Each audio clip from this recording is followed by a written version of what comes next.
தென்மேற்கு வங்கக்கடலில் உருவாகியுள்ள புயல் மணிக்கு 13 கிலோமீட்டர் வேகத்தில் நகரத் தொடங்கியிருக்கிறது. இதுகுறித்த கூடுதல் விவரங்களை வழங்குவதற்காக செய்தியாளர் செலினா இணைப்பில் இருக்கிறார். வணக்கம் செலினா, விவரங்கள். தென்மேற்கு வங்கக்கடல் பகுதியில் உள்ள செங்கல் புயல் என்பது கடந்த 6 மணி நேரத்தில் மணிக்கு 13 கிலோமீட்டர் வேகத்தில் மேற்கு வடமேற்கு திசையை நோக்கி நகர்ந்து தற்பொழுது இது புதுச்சேரிக்கு வடகிழக்கே கிழக்கு பகுதியில் 120 கிலோமீட்டர் தொலைவிலும் அதே போல சென்னைக்கு தென்கிழக்கே 110 கிலோமீட்டர் தொலைவிலும் நிலை கொண்டிருக்கிறது. நாகப்பட்டினத்திலிருந்து 200 கிலோமீட்டர் தொலைவிலும் வடகிழக்கு திசையில் இருக்கிறது என்றும், திரிகோணமலைக்கு வடக்கே 420 கிலோமீட்டர் தொலைவிலும் தற்பொழுது இந்த புயல் என்பது நிலை கொண்டிருக்கிறது.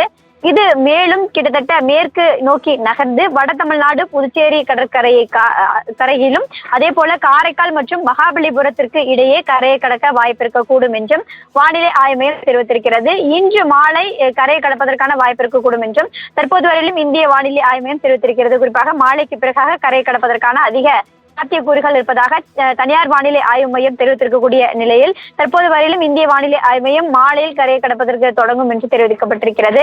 கரையை கடக்கும் பொழுது மணிக்கு 70 80 கிலோமீட்டர் வேகத்தில் காற்று என்பது வீசக்கூடும் என்றும், இடையே 90 கிலோமீட்டர் வேகத்தில் கூட காற்று வீசுவதற்கான வாய்ப்பு இருக்கக்கூடும் என்றும் வானிலை ஆய்வு மையம் எச்சரிக்கை விடுக்கப்பட்டிருக்கிறது. குறிப்பாக வட தமிழக கடலோர மாவட்டங்களில் இதன் காரணமாக மழை அதிகப்படியாக இருக்கும் என்றும் தெரிவிக்கப்பட்டிருக்கிறது. குறிப்பாக வட தமிழக கடலோர மாவட்டங்களாக கருதப்படக்கூடிய சென்னை, திருவள்ளூர், செங்கல்பட்டு, காஞ்சிபுரம், ராணிப்பேட்டை உள்ளிட்ட மாவட்டங்களை பொறுத்தவரையிலும் ஏற்கனவே தொடர் மழை என்பது பெய்து வருகிறது.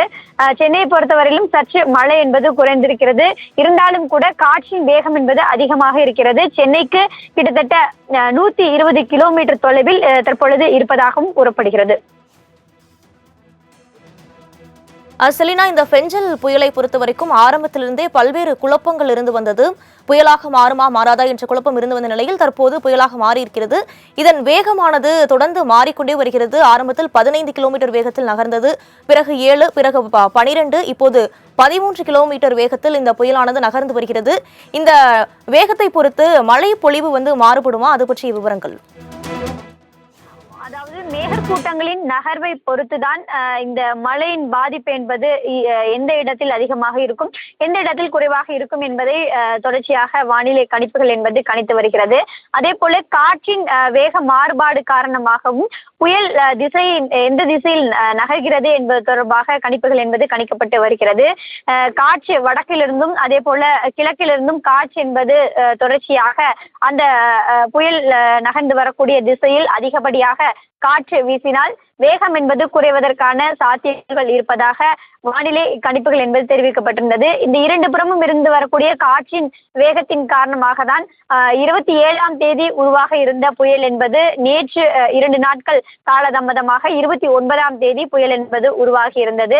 தற்பொழுது காற்றின் வேகம் என்பது சில மணி நேரங்களில் குறைவாகவும் சில மணி நேரங்களில் அதிகமாகவும் காற்று என்பது வீசி வருகிறது. தற்பொழுது கடந்த 6 மணி நேரத்தை பொறுத்தவரையிலும் 13 கிலோமீட்டர் வேகத்தில் காற்று வீசுவதாக தெரிவிக்கப்பட்டிருக்கிறார்கள்.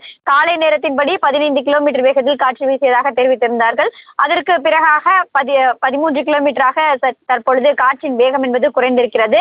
இந்த காற்றின் வேகம் என்பது குறைய துவங்கினாலோ அல்லது நகர்வு என்பது குறைய துவங்கினாலோ புயல் கரையை கடப்பதற்கான நேரமும் அதிகப்படியாக எடுத்துக்கொள்ளும் என்று எதிர்பார்க்கப்படுகிறது. இன்று பிற்பகலில் கரையை கடக்கும் என்று நேற்று தெரிவிக்கப்பட்டிருந்தது. அதற்கு பிறகாக இன்று காலை நிலவரப்படி பார்த்தால் இந்திய வானிலை ஆய்வு மையம் என்பது மாலைக்கு பிறகாக கரையை கடக்க துவங்கும் என்று தெரிவித்திருக்கிறார்கள். அதே போல தனியார் வானிலை ஆய்வாளர்கள் அனைவருமே இரவுக்கு பிறகாக தான் கரையை கடக்க தொடங்கும். இரவு கரையை கடக்க தொடங்கி நாளை அதிகாலை வரையிலும் இது கரையை கடப்பதற்கான வாய்ப்பு இருப்பதாகவும் தெரிவித்திருக்கிறார்கள்.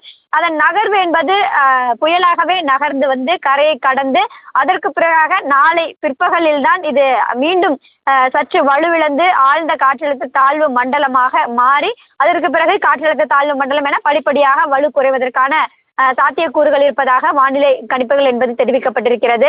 தொடர்ச்சியாகவே இந்த புயல் உருவான பிறகிலிருந்தே வானிலை மாற்றங்கள் என்பது பல்வேறு மாற்றங்கள் என்பது நிகழ்ந்து வருகிறது. இந்திய வானிலை ஆய்வு மையம் ஒரு தகவலும், தனியார் வானிலை ஆய்வு மையம் ஒரு தகவல் என மாறி மாறி தகவல் என்பது தெரிவிக்கப்பட்டு வருகிறார்கள். அதே போல காற்றின் போக்கும் மாறி மாறி வரக்கூடிய நிலையில்தான் காற்றின் வேகம் என்பது அதிகப்படியாக வீசினால் புயல் உருவாகுவதில் காலதாமதம் ஏற்படும் என்று தெரிவிக்கப்பட்டிருந்தது.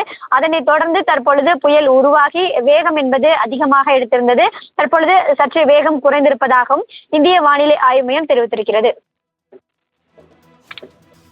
செலினா, இந்த பெஞ்சல் புயலை பொறுத்தவரைக்கும் தற்போது வரை காரைக்கால் மகாபலிபுரம் இடையேதான் கரையை கடக்கக்கூடும் என வானிலை ஆய்வு மையம் தெரிவித்திருக்கிறது. இந்த கரையை கடக்கக்கூடிய இடம் மாறுவதற்கான வாய்ப்புகள் இருக்கிறதா? இந்த புயலின் திசை மாறுவதற்கு எதுவும் வாய்ப்பு இருக்கா? அதாவது புயல் நேற்றைய கணிப்பின்படி காரைக்கால் அதே போல மகாபலிபுரத்துக்கு இடையே கரையை கடப்பதற்கான சாத்தியக்கூறுகள் அதிகமாக இருப்பதாக தெரிவிக்கப்பட்டிருந்தார்கள். அதன் திசை என்பது இன்று காலையில் மாறுவதற்கான வாய்ப்பு இருக்கக்கூடும் என்றும், மரக்காணத்திற்கும் மகாபலிபுரத்திற்கும் இடையே மையம் கொண்டு அதற்கு பிறகாக கரையை கடப்பதற்கான வாய்ப்பு இருக்கக்கூடும் என்று தெரிவிக்கப்பட்டிருக்கிறது. குறிப்பாக இன்று இரவு 7 மணிக்கு மேலாக சென்னை மற்றும் புதுச்சேரிக்கு இடையே மரக்காணம் மகாபலிபுரத்தை மையமாக வைத்து புயலின் முன்பகுதி என்பது கரையை கடக்குவதற்கு துவங்கும் என்றும், கரையை கடக்கும் நிகழ்வு என்பது நாளை அதிகாலை வரை தொடரும் என்றும் இந்திய வானிலை ஆய்வு மையம் தெரிவிக்கப்பட்டிருக்கிறது. அதன் பிறகாக அடுத்த 15 மணி நேரத்திற்கு மழை என்பது தொடர்ந்து நீட்டிக்கும் என்றும் தெரிவிக்கப்பட்டிருக்கிறார்கள். விரிவான விவரங்களுக்கு நன்றி செலினா.